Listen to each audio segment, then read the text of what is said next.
एक क्लिक, एक मैच, एक मुस्कान। क्या आपको लगता है कि यह प्यार की कहानी है? हो सकता है यह किसी बुरे सपने की शुरुआत हो। आज के समय में डेटिंग एप्स प्यार और रिश्तों के लिए एक आम जरिया बन गए हैं। लेकिन हर चमकती चीज सोना नहीं होती। इन एप्स के पीछे एक काला सच भी छुपा है। ये सच है ह्यूमन ट्रैफिकिंग का। जी हां, आपने सही सुना। डेटिंग एप्स का इस्तेमाल करके मासूम लोगों को प्रेम के जाल में फंसाकर बेचा जा रहा है।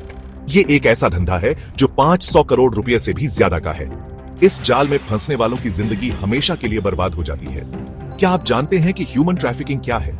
ये एक ऐसा जघन्य अपराध है जिसमें लोगों को बहला फुसलाकर, धोखा देकर या जबरदस्ती किसी और के कब्जे में कर लिया जाता है।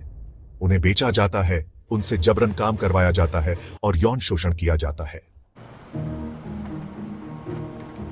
ह्यूमन ट्रैफिकिंग कोई नई समस्या नहीं है, लेकिन इंटरनेट और डिजिटल टेक्नोलॉजी के आने से ये और भी आसान और खतरनाक हो गई है। आज अपराधी डेटिंग एप्स, सोशल मीडिया और फेक जॉब पोर्टल्स का इस्तेमाल करके लोगों को अपने जाल में फंसा रहे हैं। ये अपराधी बहुत शातिर होते हैं। वो आपके सपनों, आपकी कमजोरियों और आपकी जरूरतों का फायदा उठाते हैं। वो आपको प्यार, नौकरी या बेहतर जिंदगी का झांसा देकर अपने जाल में फंसाते हैं। और एक बार जब आप उनके जाल में फंस जाते हैं तो आपकी जिंदगी नर्क बन जाती है। डेटिंग एप्स पर आपने कई आकर्षक प्रोफाइल देखे होंगे, लेकिन क्या आप जानते हैं कि इनमें से कई प्रोफाइल नकली हो सकते हैं? ह्यूमन ट्रैफिकर्स अक्सर फर्जी प्रोफाइल बनाकर लोगों को फंसाते हैं। ये लोग आपसे बात करेंगे, आपकी परवाह जताएंगे और आपको खास महसूस कराएंगे। वो आपसे जल्दी से जल्दी मिलने की कोशिश करेंगे और जब आप मिलने जाएंगे तो आप खुद को मुसीबत में पाएंगे। क्या आपको कोई ऐसा जॉब ऑफर मिला है जो बहुत अच्छा लग रहा है? सावधान रहें, हो सकता है कि ये कोई जाल हो। ह्यूमन ट्रैफिकर्स अक्सर फर्जी जॉब पोर्टल्स बनाकर लोगों को फंसाते हैं। ये लोग आपको अच्छी सैलरी, आकर्षक सुविधाएं और विदेश में काम करने का मौका देंगे। वो आपसे जल्दबाजी में फैसला लेने के लिए कहेंगे और अगर आपने हां कर दी तो आप खुद को एक ऐसी जगह पर पाएंगे जहां से वापस आना मुश्किल होगा। Section 5, real stories, real tragedies, victims of the digital deception. Human trafficking सिर्फ आंकड़े नहीं है, ये असली लोगों की असली त्रासदियां हैं। रिया की कहानी सुनिए। रिया एक छोटे शहर की रहने वाली थी।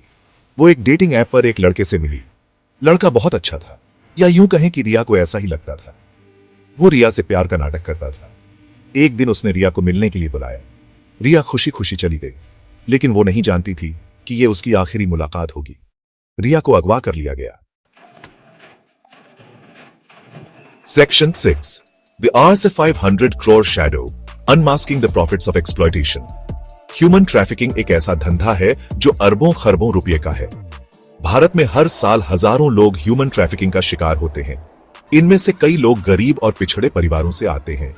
ये लोग अपनी मजबूरी के चलते इन अपराधियों के जाल में फंस जाते हैं। उन्हें बेचा जाता है, उनसे जबरन काम करवाया जाता है और यौन शोषण किया जाता है। Section 7, Stay alert, stay safe, navigating the digital landscape. Digital दुनिया में सुरक्षित रहना बहुत जरूरी है। कुछ सावधानियां बरतकर आप ह्यूमन ट्रैफिकिंग से बच सकते हैं। डेटिंग एप्स का इस्तेमाल सावधानी से करें। किसी अजनबी पर भरोसा न करें। अपनी निजी जानकारी शेयर न करें। जॉब ऑफर की अच्छी तरह से जांच करें। फर्जी जॉब पोर्टल से सावधान रहें। किसी भी कंपनी को पैसे न दें। अपने बच्चों को इंटरनेट के खतरों के बारे में बताएं। उन्हें ऑनलाइन सुरक्षा के बारे में जागरूक करें। याद रखें, आपकी सुरक्षा आपके हाथ में है। सतर्क रहें, सुरक्षित रहें। Section 8, Breaking the Chains, Your Role in the Fight Against Trafficking. Human trafficking के खिलाफ लड़ाई में हम सबकी भूमिका है। अगर आपको कुछ भी संदिग्ध लगे तो तुरंत पुलिस को सूचित करें। आपकी आवाज एक जिंदगी बचा सकती है। आइए हम सब मिलकर इस जघन्य अपराध को रोकने का संकल्प लें। ह्यूमन ट्रैफिकिंग को जड़ से मिटाना होगा।